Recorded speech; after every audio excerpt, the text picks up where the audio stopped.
Mainstream news media. While Americans rely on it daily for the latest reports on world and domestic events, a recent study conducted by the Cronkite School of Journalism indicates that nearly 67% of Americans don't trust major media for accurate reporting. Ask Americans specifically why they distrust the media, and the answers are generally vague. After all, reports of news media abuses aren't normally found on the front page or the nightly news. Nonetheless, they do exist. Dateline NBC, a primetime news program, airs a story in 1992 entitled Waiting to Explode. The story includes footage demonstrating that a line of trucks produced by General Motors readily explode on impact. To see for ourselves what might happen in a side impact crash, Dateline NBC hired the Institute for Safety Analysis to conduct crash demonstrations. Unlike GM tests, the fuel tanks were filled with real gasoline. Look what happened. At impact, a small hole was punctured in the tank. According to our experts, the pressure of the collision and the crushing of the gas tank forced gasoline to spew from the gas cap. The fuel then erupted into flames when ignited by the impacting car's headlight. After the program airs, one of the firemen at the taping of the crash contacts GM. The conversation inspires a full-scale investigation. 3 months later, NBC is forced to reveal their role in fabricating the news. NBC's contractor did put incendiary devices under the trucks to ensure that there would be a fire if gasoline were released from the truck's gas tank.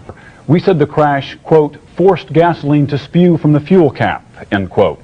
GM says since the gas cap was the wrong cap for the GM filler tube, and because the gas tank was overfilled, the cap came off when the impact occurred. We agree with GM that we should have told our viewers about these devices. The Dateline reporter, however, said, quote, at impact, a small hole was punctured in the tank, unquote.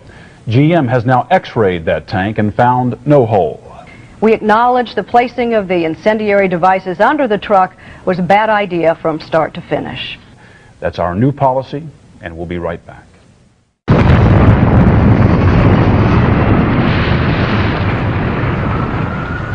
After the 1995 bombing of the Murrah Federal Building, information came to light that contradicted government claims disseminated through the mainstream media.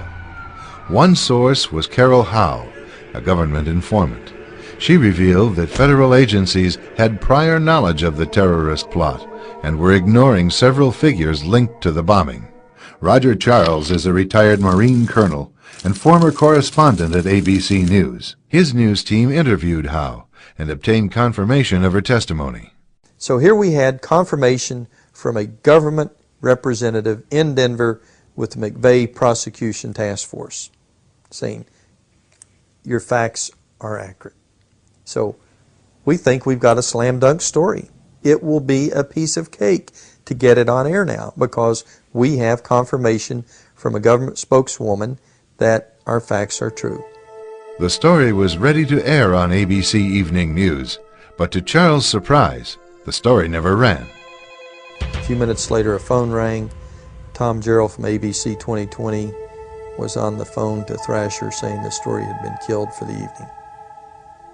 Didn't know why, but the decision in New York was not to run the story on Peter Jennings' nightly news that night. In order for the story to air, Charles reworked it following suggestions from New York. Well, the next morning, Don Thrasher gets a call from New York, and he gives me one of these. I couldn't believe it. I knew what the signal was. The story was not going to go again. In 1990, an age-old conflict in the Balkans erupted into civil war. A multi-sided and complicated overseas struggle was packaged by the mainstream media as a tidy melodrama. The predominantly Christian Serbs were cast as the villains. A key maneuver employed to demonize them involved a photo shoot. The news has always been used to stampede our reason with perception and emotion.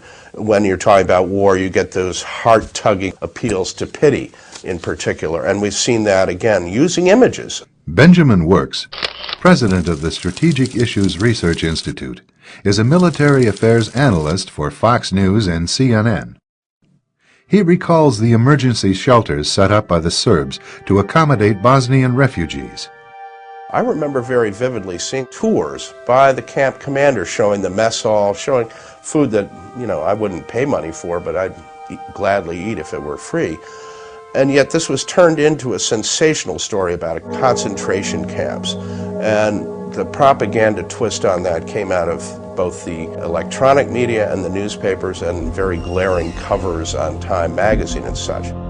Judgment, an independent expose, reveals how a British film crew photographed a Bosnian emergency shelter to look like a Nazi concentration camp. The film crew positioned themselves inside a barbed wire enclosure to shoot out at refugees, who were free to come and go as they pleased. The cameras zeroed in on a refugee whose emaciated appearance was the result of a birth defect. We found that all of these allegations of a concentration camp were really frauds perpetrated by the reporters, and in fact, at least one, Roy Gutman, won a Pulitzer Prize for this kind of fabrication. And the image that helped motivate American involvement in an overseas entanglement was a total fake.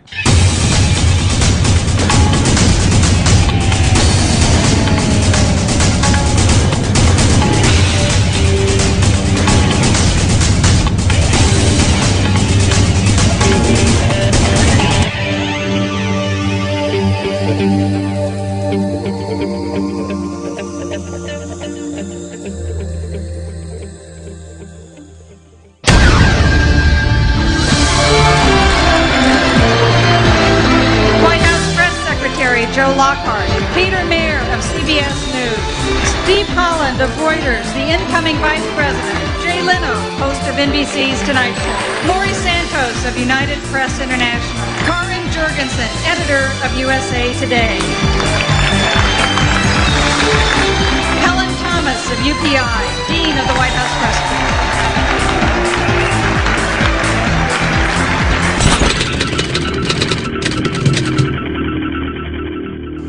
The star system has definitely crept into the media to the point where, although there used to be journalistic standards and something of a Chinese wall between the media pros and the newsmakers, that's been blurred, particularly by the administration, which has deliberately cultivated media personalities who are now present as guests at White House state dinners. And they don't seem to see any compromise of ethics or any conflict of interest in that.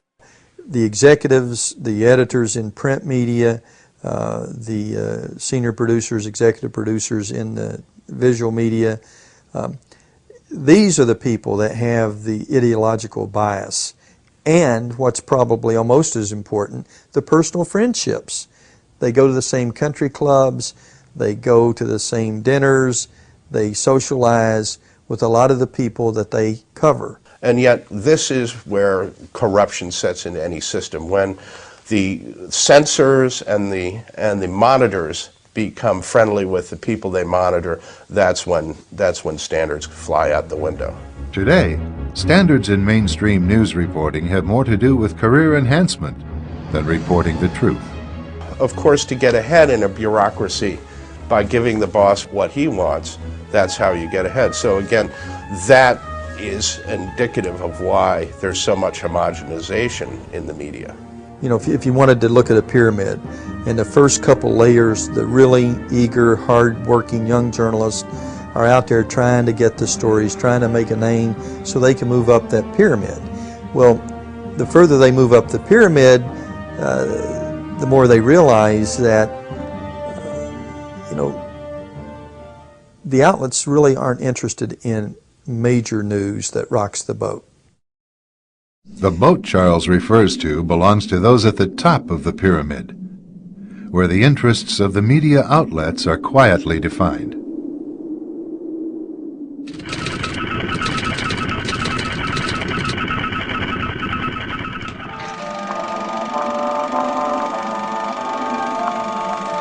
The year is 1917, and Representative Oscar Callaway enters a disturbing statement into the U.S. Congressional Record.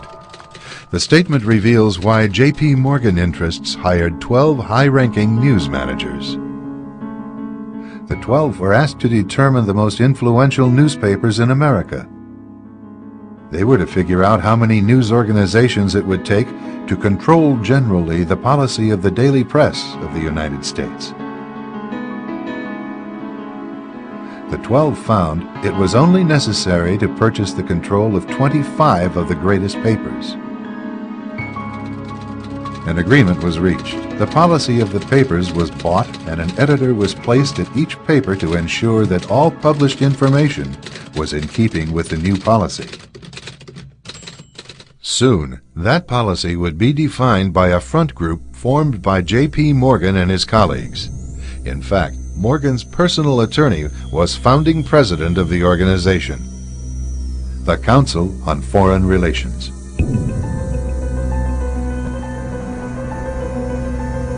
Today, the CFR maintains that its goal is to increase America's understanding of the world. However, the actual objective of this highly exclusive club is revealed by the rare admissions of the insiders themselves. In the early 60s, a Georgetown University professor collects information for a book favorable to the network of powerful men who founded the CFR. For 2 years, Professor Carroll Quigley is allowed to examine the confidential papers and secret records of this network.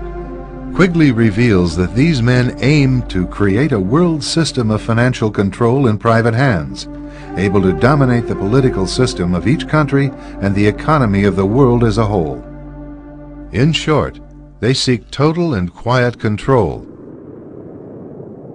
of the entire world. And the CFR is their most visible conduit for carrying out that agenda. CFR members include America's wealthiest tycoons, as well as the highly placed elite in government, academic institutions, tax-exempt foundations, and the establishment media. Ruling Class Journalists, written by Richard Harwood, describes the CFR membership as the ruling establishment in the United States. The Washington Post article boasted that news reporters who are CFR members do not merely analyze and interpret foreign policy for the United States, they help make it. Who are these policymakers? Many of their faces are familiar. NBC's Tom Brokaw, CBS's Dan Rather, ABC's Barbara Walters, Jim Lehrer of PBS, William F. Buckley of National Review, media mogul Rupert Murdoch, owner of the giant multifaceted News Corporation. These media heavyweights, and many others like them, are members of the CFR. Powerful corporations are also invited to become members. At the close of the 20th century, CFR influence presided over far-reaching consolidations of media control. In 1995, CFR members Michael Eisner of Disney and ABC's Thomas Murphy merged their media empires. Soon after the merger, the Disney-ABC empire becomes a CFR corporate member. In the year 2000, the world's largest internet service provider, America Online, joins forces with Time Warner, one of the world's largest news organizations. The CEOs favoring the move are CNN's Thomas Johnson and Time Warner's Gerald Levin, both CFR members. Once again, another media giant is created under the shadow of CFR influence. Today, an elite handful of individuals define the agendas that are supported by the empire of establishment news.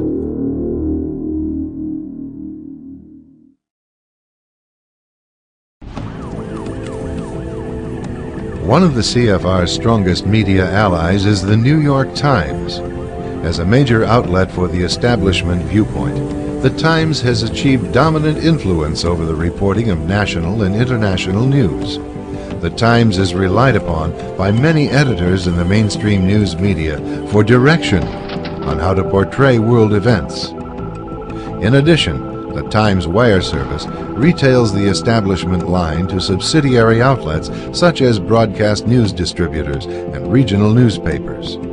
Competition between these outlets rests primarily on the style of regurgitating the same message.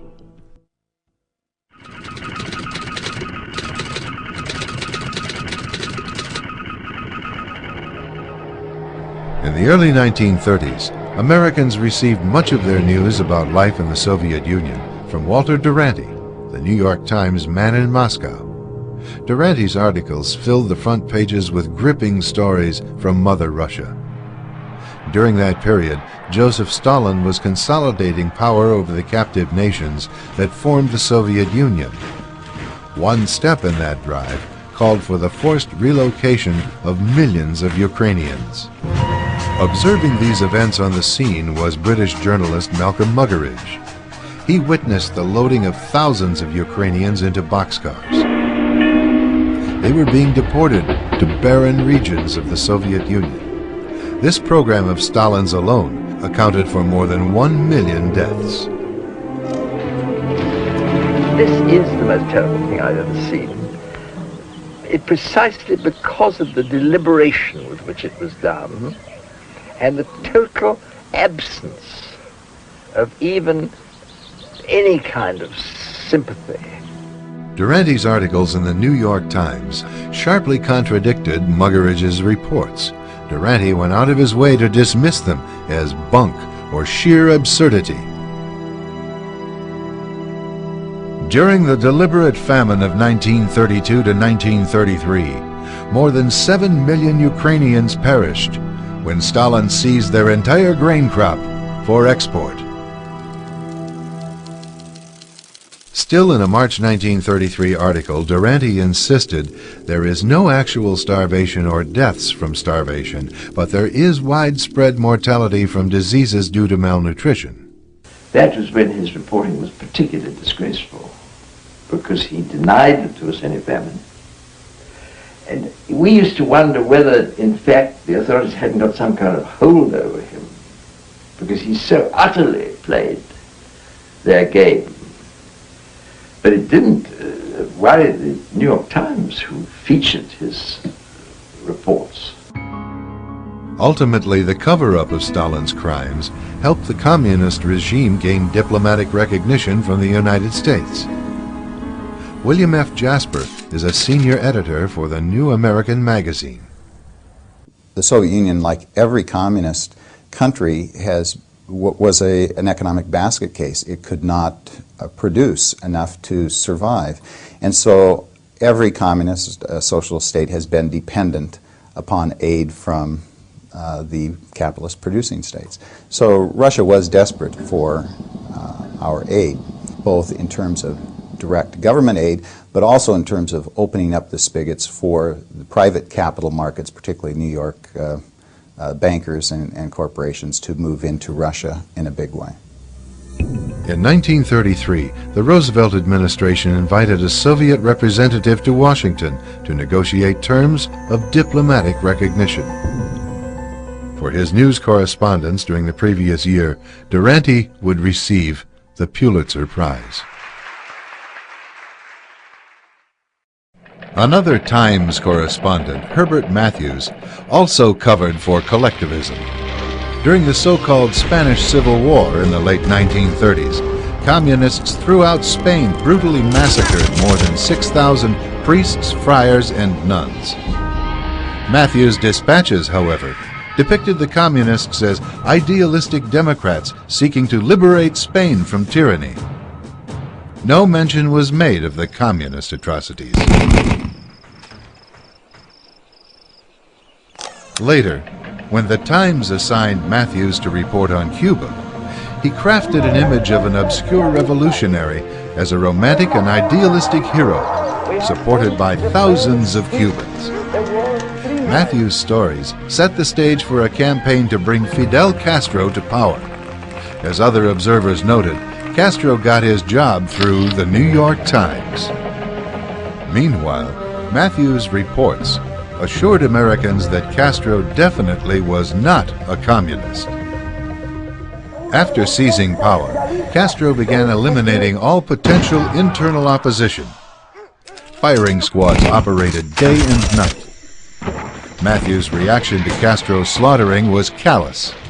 Youth must sow its wild oats. Despite his blatantly pro-communist reporting, the Times kept Matthews on staff for over 45 years. The establishment media's backing of Matthews and Durante points to the existence of a larger policy to legitimize communism. Communism is the most absolute form of government, the highest concentration of government. And so you actually have in the communist system a rule by an oligarchic few, a rule by an elite. That is precisely what the Council on Foreign Relations insiders have been pushing for in this country and throughout the world throughout the past century. So there is a natural confluence of interest there, not an antagonism between the communists and the internationalists here in our government. They are both after the same thing.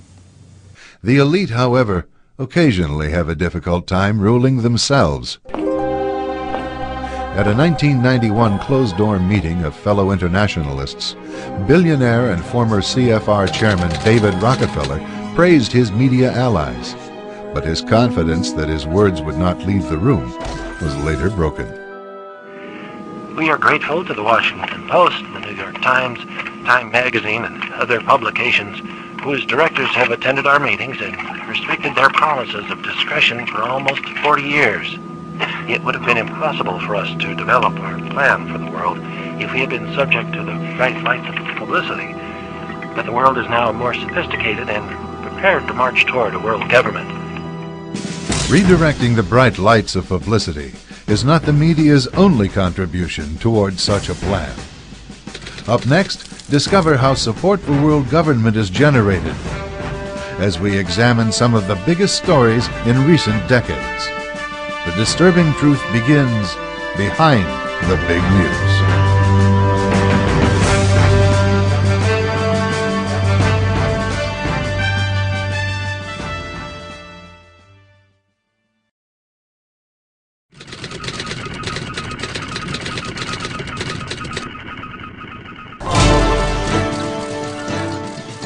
With literally millions of events occurring around the world every day, the media simply can't report on all of them. But like the Times slogan, all the news that's fit to print, the mainstream media implies that they can be depended on to report what is significant. What isn't made clear is exactly who or what dictates which events are newsworthy and which are not. This form of media censorship has proved catastrophic to American interests. In the midst of the Vietnam War, North Vietnamese leaders gambled on a bold strategy to achieve a decisive military victory in South Vietnam. Communist strategists believed a general offensive could trigger a civilian uprising and force America to abandon the war. Instead of their traditional hit-and-run guerrilla tactics, they massed their forces for a major confrontation with American and South Vietnamese units. On January 30th, 1968, under the cover of a truce for the Vietnamese New Year, or Tet, Communist forces launched a well-coordinated nationwide attack on South Vietnamese cities. The Tet Offensive had begun. Although caught by surprise, American forces responded quickly and effectively to the attacks.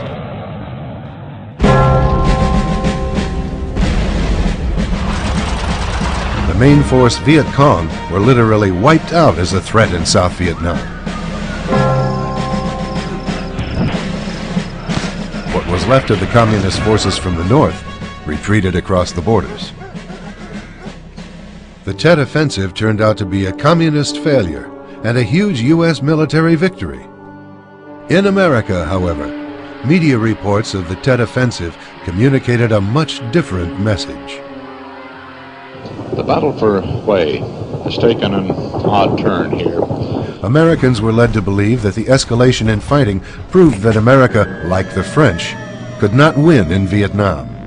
To say that we are closer to victory today is to believe, in the face of the evidence, the optimists who have been wrong in the past. To say that we are mired in stalemate seems the only realistic, if unsatisfactory, conclusion.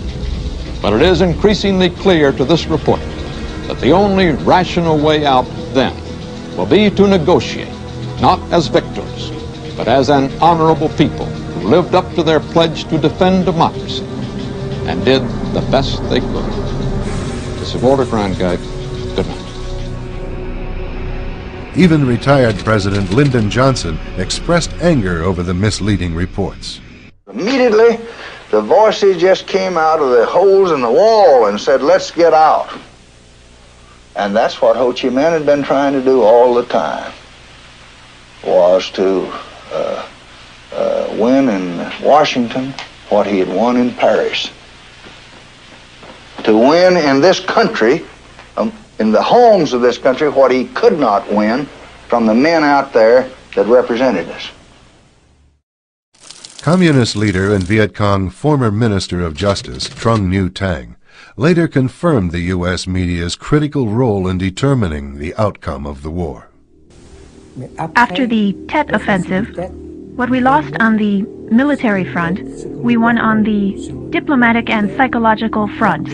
Above all, on the fourth front, the mass media, the press, television. We have just had, I've been advised, some film in from the defense.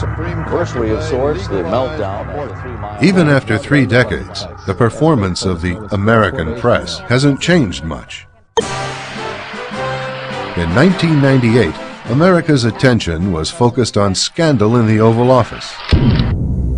Public concern over this new round of suspected Clinton wrongdoings finally pushed Congress to act. However, news coverage implied that purely mean-spirited partisanship motivated the proceedings. The great story here is this vast right-wing conspiracy that has been conspiring against my husband since the day he announced for president. Suddenly, for the first time since Richard Nixon, a United States president faced the strong possibility of impeachment. Yet only a handful of viewers would learn the actual reasons why.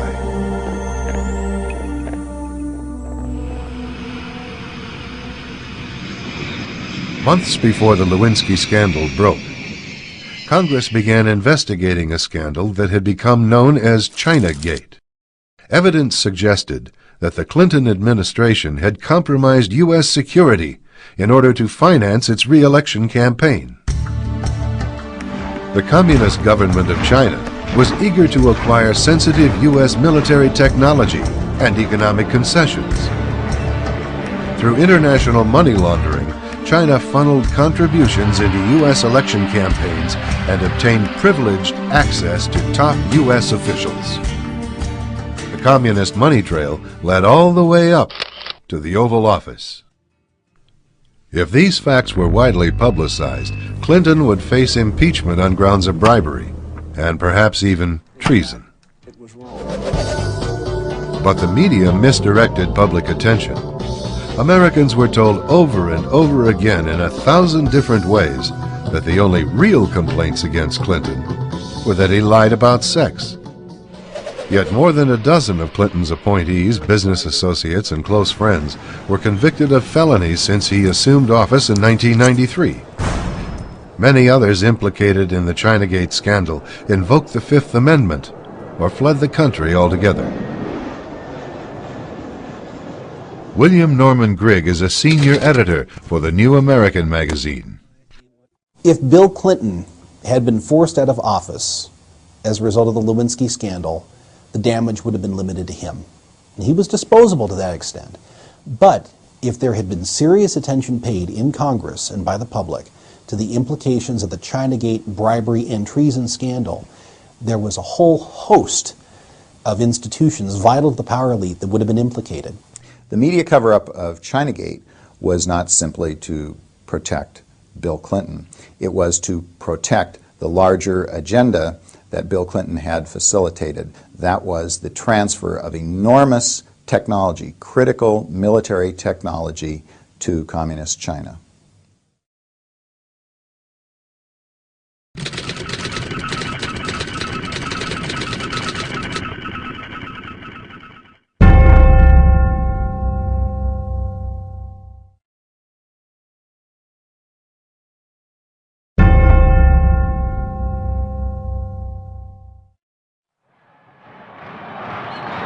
My name is Jimmy Carter, and I'm running for president. During the 1976 campaign for president, the establishment media gave preferential treatment to an unknown governor from a southern state. One of Jimmy Carter's favorite themes was that if he were elected, he would bring new faces and new ideas to Washington. He repeatedly told audiences that he was not beholden to the Washington and New York-based establishment that had been running things for so long.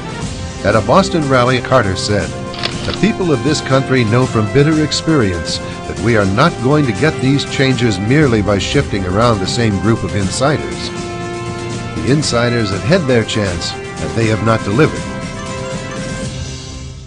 After Carter was elected, however, he quickly forgot his promise of new faces and ideas. His administration was packed with individuals from the same crowd of insiders that had been running things for decades. For National Security Advisor, Carter selected Zbigniew Brzezinski, a board member of the CFR. Brzezinski inducted Carter into the establishment shortly before the media helped boost Carter's status to national prominence. President of the John Birch Society, John F. McManus. The Democrats are out, the Republicans are in, the Republicans are out, the Democrats are in, and the socialistic internationalist program, the pro-UN attitude, continues. The American people are the losers. They are not being given the proper alternatives. And it's the job of the media to do that kind of thing.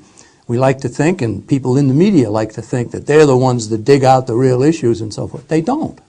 They don't dig out the real issues. There are some areas that are off limits. You're not allowed to get into those things, such as the famous televised debate with Clinton and his Democratic opponents at the primary season in 1992. Here he was, a member of the Council on Foreign Relations and the Trilateral Commission, just like George Bush, but none of the opponents of Clinton for the Democrat nomination would bring it up. Tsongas, Kerry, Harkin, Jesse Jackson, Douglas Wilder, it was ground that they would not touch, nor would the media touch. And it was a perfectly good issue. From World War II to the present, the establishment has maintained its locked grip on the presidency.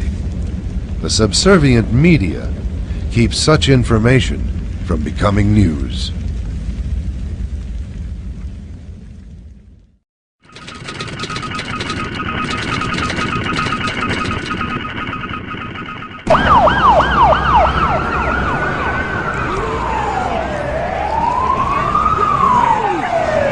If it bleeds, it leads. This cynical saying, often regarding mainstream news, implies that violent or catastrophic reports are peddled as top stories. Rising water, and the two planes collide. Horrific or dramatic events alone create strong emotional responses. Add to that sweeping statements that stir public fear. The police can't stop it. Reports of war, nuclear threats, natural disasters, scandals, and murders often filled the daily news for reasons other than to inform. Preying upon fears viewers have concerning death and destruction is so frequently practiced by major news that most viewers are desensitized to the actual intent of the reports themselves. Good evening. There are new and dire predictions tonight about the future of our planet. Around the world, glaciers are in full retreat. Some, like the ancient ice cap on Mount Kilimanjaro in Africa, could be gone in a decade or two. It's a dramatic symptom of the warming of the Earth, detailed in a new 1,000-page United Nations report, Climate Change 2001. It predicts the new century will bring, and I quote, large-scale and possibly irreversible changes affecting every last person on Earth. Today's population has already set off an environmental spiral, depleting the world's forests and contributing to overfishing and overgrazing. Soil is being eroded, which in turn is hurting crop production, leading to starvation. This is punishment, say scientists, for sins of the past, the end result of years of pollution, wildfires year-round in California. That 500-year flood that devastated Grand Forks, North Dakota, occurring every 5 years. Greenhouse gases that stay in the atmosphere 100 years after they're released. It is a doomsday scenario detailed in a report sponsored by the United Nations. Sweltering summers, rising sea levels, more droughts, more violent storms. Global warming is real, the new report declares, and humans are helping to cause it. By creating a crisis or a perception of crisis, you accomplish several things. First of all, people in a crisis do not think rationally. People in a crisis look around and say, geez, we have to do something. Something is upon us. And so in a panic atmosphere, crisis atmosphere, people are willing to accept more stringent controls. No matter what the current news-hyped crises may be, the proposed solution by mainstream news remains consistent. Global warming is real, and it's something that needs to be taken into account very seriously in policy decisions. And the emissions are a policy question. If we don't move now, any chances that we have for conserving the environment, maintaining political stability, or offering opportunities to individuals will be totally washed away in the extraordinary load of so many people. China, the world's most populated country, now controls the phenomenon by demanding its couples produce just one child, with harsh penalties for those who fail to comply. Most countries agree family planning should be a top priority. The UN begins setting the next decade's priorities on population. Global warming, ozone depletion, overpopulation, deforestation, biodiversity, all of these are being presented as global crises, the equivalent of war, the things that demand immediate action for survival. In fact, we're told global survival is at stake here. And in each of these cases, we're told these are global crises that cannot be handled at the local and national level. They are global crises that require global solutions. Today, Americans are told global warming will destroy the planet. However, only a few decades ago, they were told that the planet would be destroyed by a more chilling crisis. What scientists are telling us now is that the threat of an ice age is not as remote as they once thought. If we are unprepared for the next advance, the result could be hunger and death on a scale unprecedented in all of history. During the lifetime of our grandchildren, Arctic cold and perpetual snow could turn most of the inhabitable portions of our planet into a polar desert.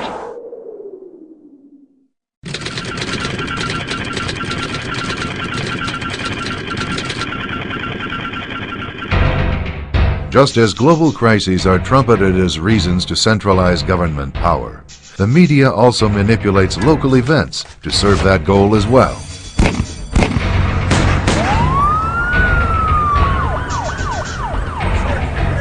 Take, for example, the gun. It's what the media blames for an epidemic of violence in our own backyard. In almost every story having to do with violence, the presence of a gun is the villain. Tragedies such as the shootings at Columbine are exploited to convince the public that the gun itself is to be more feared than those misusing it. The debate is just talk until gun violence happens to you. Investigative Reports airs on the Arts and Entertainment Network. This news program represents one of the many media formats that routinely insinuate that because guns are available, there is violence. Every 20 seconds, a handgun is manufactured in the United States. And every 2 minutes, another person is shot.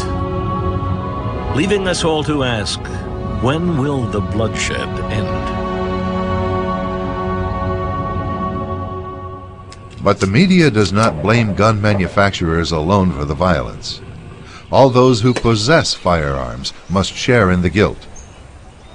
Responsible gun owners and those using guns recklessly or to commit crimes are lumped together in a single group.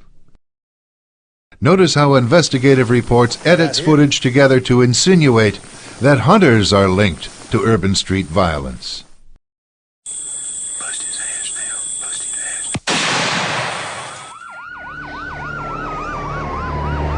There is a war on the streets that is killing our children.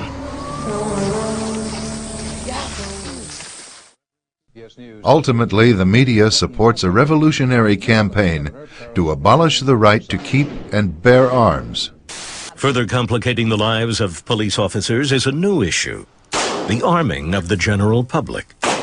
Gun violence has increased dramatically in every sector of our society, but most alarmingly, with children. As a culture of violence persists, its backlash has teens caught in a crossfire. With so many guns in the hands of mostly untrained civilians, officers have no idea what they might face when they respond to a call. It's a recipe for disaster. The media's message is clear. Americans will be a lot better off without guns. The expression gun control is dishonest because we're not talking about controlling guns so much as we're talking about controlling the law-abiding segment of our population. The defining characteristic of a criminal, after all, is that he does not obey the laws, and gun control laws are no exception. Anytime you have a measure which has the effect of disarming the law-abiding, you're giving criminals a competitive advantage over the law-abiding segment of our population. And the media doesn't display much, if any, interest in reporting what happens in those instances where criminals go into an encounter with a citizen with the serene confidence that the citizen has been disarmed. That's a story the media just does not want to tell.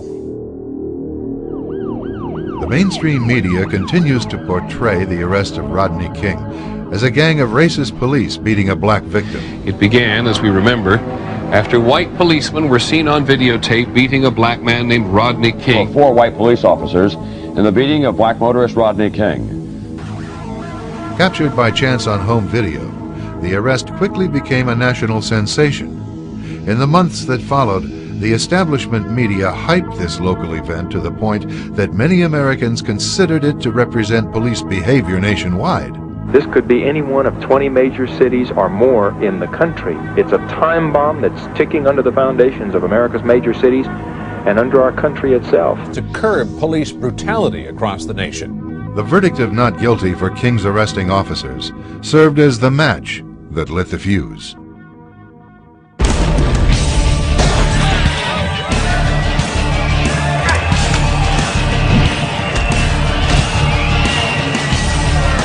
Instantly, the media implied that the jury was a bunch of redneck racists. We do have a society which is still racist. A mostly white jury in rural Simi Valley cannot have any appreciation of what black people in south central Los Angeles go through when dealing with the Los Angeles Police Department. There the man was on the ground, covering up toward the end, being beaten to insensitivity, and this all-white jury decided that the police were the good guys. Yet the testimony of 58 witnesses and over 200 exhibits presented at the trial revealed to the jury much of what the media kept hidden. King attracted highway patrol attention because he was driving recklessly at speeds of up to 115 miles per hour. His arrest culminated an 8-mile chase in which he cut across numerous lanes of expressway traffic and ran red lights. King was a convicted felon, out on parole for armed robbery. There were 2 other black passengers in King's car, but they cooperated with the officers, were handcuffed, and later released without incident. King was under the influence of drugs and alcohol. King initially ignored police orders to step out of the car. When he did come out, he began acting erratically, dancing around. Then he shook his backside in a lewd gesture at a female police officer. Ignoring officers' demands to get down on the ground, King was tackled by 4 officers. He rose up and threw off the officers. An officer attempted to subdue King with a stun gun, but even the taser darts fired at King failed to keep this out-of-control 260-pound man down. At this point, the arrest was recorded on home video. Like the jury, you are about to witness the first few seconds that the media carefully avoided broadcasting. King is seen rising up and charging one of the arresting officers.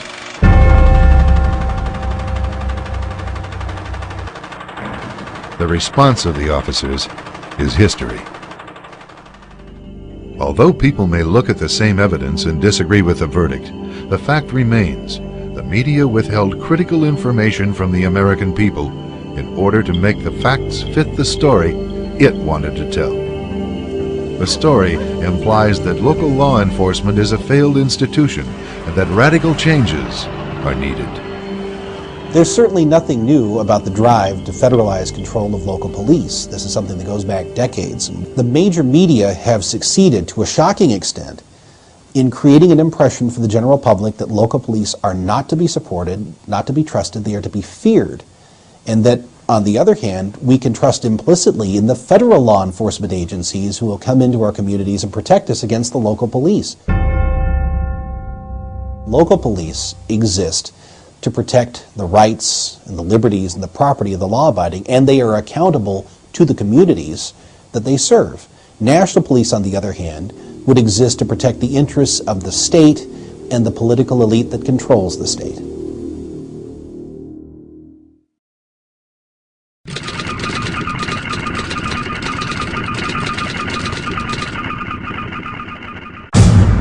The age-old tactics of revolutionaries is to orchestrate the illusion of popular support for their agendas. Media cooperation is essential to give life to the illusion. We have had enough. Don't be fooled by the smoke and mirrors they use. The gun lobby is strong, they are organized, and they are scary. Enough of their tactics. They are buying votes with blood money.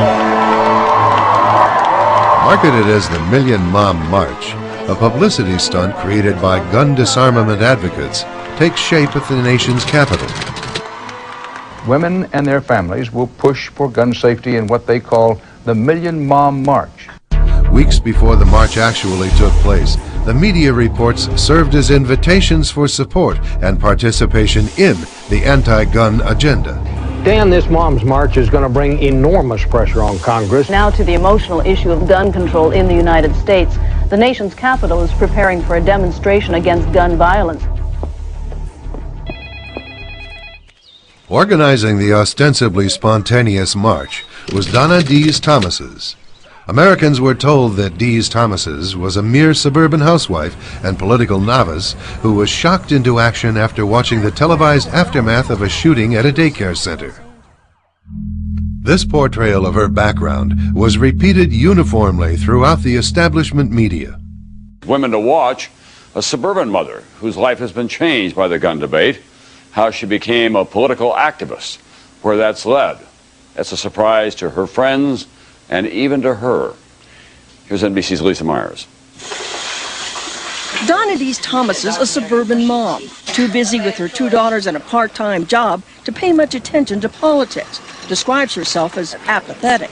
No one ever turns out for rallies about gun control. That's what you were told? That's what I was told. Undaunted, she decided to set up the march herself. What's the biggest thing you've ever organized before? A carpool. In reality, Dees Thomas's is a political veteran.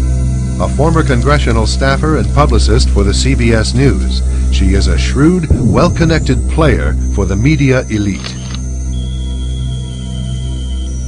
Despite the prolonged, heavily financed and national anti-gun effort, the Million Mom March fell far short of its name. However, the low attendance didn't stop the media from promoting the illusion of a nationwide demand for more gun laws.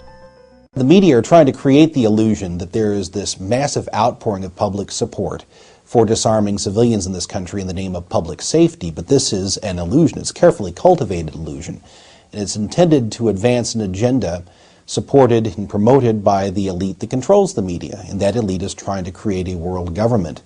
In order to do so, it would be necessary, first of all, to disarm the targeted population that would be subject to that government.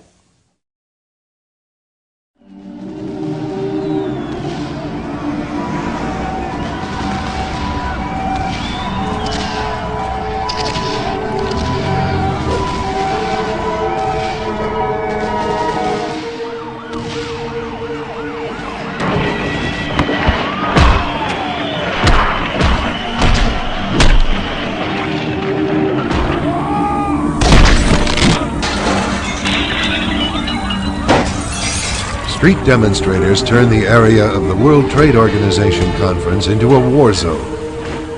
Over 500 National Guardsmen and state police are called in to help restore order in what became known as the Battle of Seattle.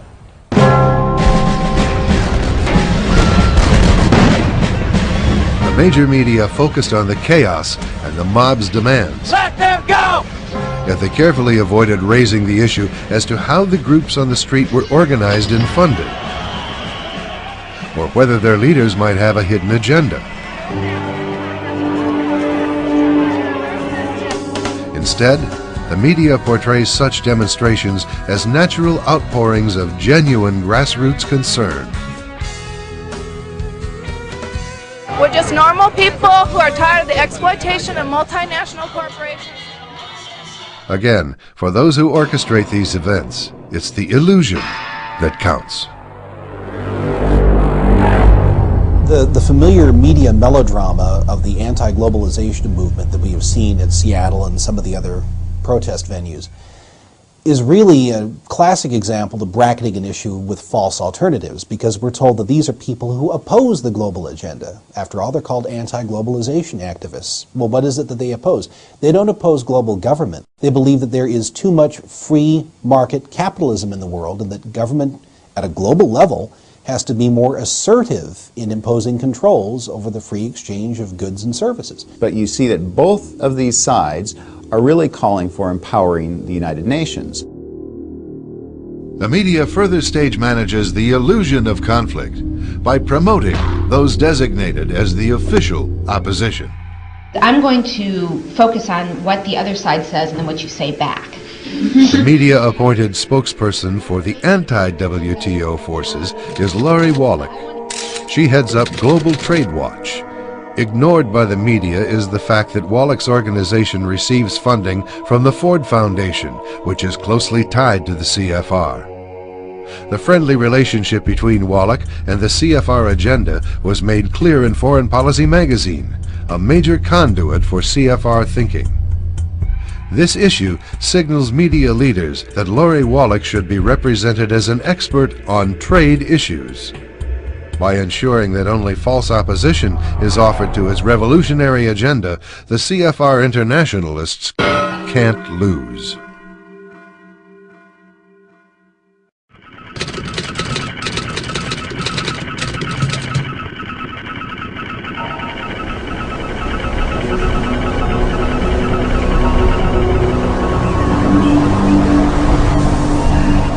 The establishment media employs many deceptions to support the drive for global power. These deceptions go far beyond altering or omitting a few facts. The insiders count on the immensity of their illusions to prevent any sizable segment of the American public from catching on to their real motivation. CEO of the John Birch Society, G. Vance Smith. A basic objective of the insiders, and has been from the beginning, has been to break the will to resist, to convince through their propaganda that there's no hope, that it's inevitable, that moving towards a one-world government, a one-world court system, a one-world military, a one-world currency, all of that is just inevitable. And they present it in a way that, again, convinces, they try to convince that the momentum is so great that it cannot be stopped. But more than once, the insiders' momentum has been stopped. As Clinton began his second term, he chose veteran CFR member W. Anthony Lake for the highly sensitive post of Director of the CIA. But Senate approval would be required first. The establishment news quickly filled its editorial pages with glowing endorsements from fellow CFR members. But many issues in Lake's background should have raised doubts about his suitability for the top intelligence post. Of greatest concern was Lake's long history of associations with groups hostile to American national security.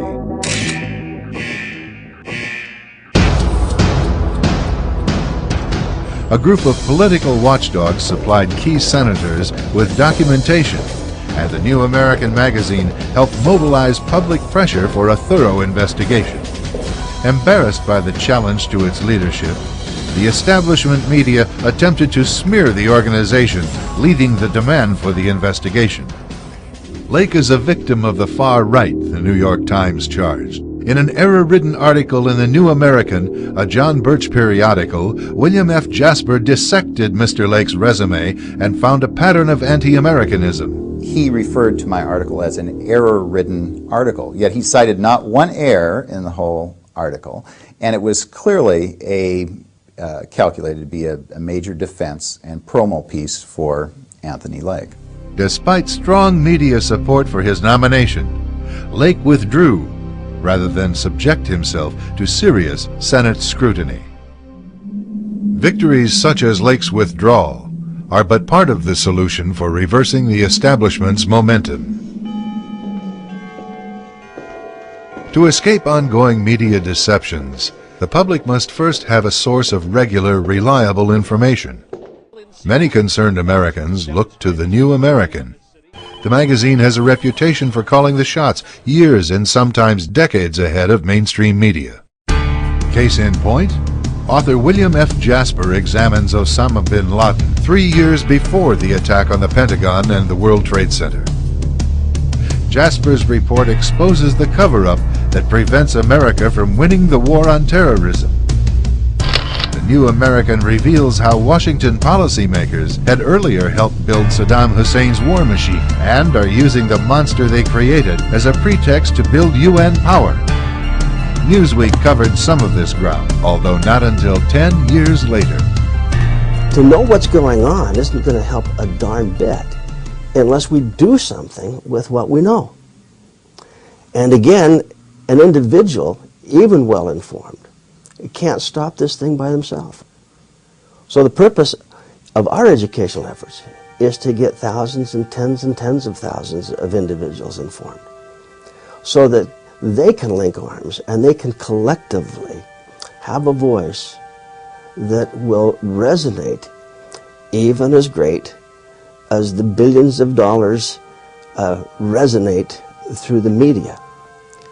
Truth will penetrate all of that.